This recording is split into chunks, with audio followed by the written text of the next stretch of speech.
To break into the rich crowd, I spent almost all my money throwing a social party at a villa. Everyone I met that night was rich and new, and more importantly, I had a boyfriend with insane popularity. But Mark couldn't accept one thing, that I got accepted to Yale before he did. So he tricked me into recording a private video, then turned around and showed it to his classmates. The news spread across the whole school fast. Everyone looked at me with pure malice. They treated me like I was trash, and I rushed to confront Mark face to face. He looked completely innocent, said his phone broke and the video leaked during repairs. I didn't believe a word, so I swung and hit him. The punishment landed on me instead. The school put me on disciplinary probation. Those girlfriends who once clung to me chose Mark to protect themselves and cut me off completely. Everything I built so carefully collapsed in a single moment. I decided to give it all back to him. I found Ellie, the new transfer student, and planned to use her to ruin my ex completely. I knew Mark's taste very well. He only chased bold and sexy girls, so I started reshaping Ellie's image. We went to clothing stores first, then bought eyeshadow and lipstick at the makeup counter. The final step was shortening the uniform skirt. The next day, Ellie followed exactly what I told her, swaying her skirt as she walked past Mark. The effect was instant. His eyes couldn't leave her. He followed her all the way to the study room, and he walked up to her and started talking to her. I told Ellie that no matter what he said, she should respond with just one word. Hello, Saunders.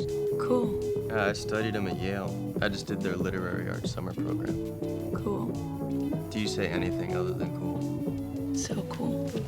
As expected, he soon wrote down an address in her palm, inviting her to a villa pool party. Before the party, Ellie and I went to a greenhouse and bought hallucinogenic mushrooms. That day's ingredients came straight from a farm. I slipped into the back kitchen and poured dozens of mushrooms into the soup pot. In less than 10 minutes, everything fell apart. Some people waved their arms thinking they could fly. Some held high heels, crying as they walked. And Mark, curled under the dining table, terrified something might crawl toward him. Ellie calmly took his phone and copied all the private data onto a computer. From the backups, we found he was involved with half the girls at school, and on that list, my name was there too. Once these records went public, the whole school would turn against him. He moved first and stirred emotion. In the school paper, he brought up the video again, framing himself as the victim. The next day, Ellie and I acted together. While he was giving a speech on stage, we sent the cheating evidence to every phone at once. When people saw their own photos, the room exploded instantly. Curses filled the air, and everything spun out of control. Mark could only flee in disgrace, drowned in accusations. But this wasn't the end yet.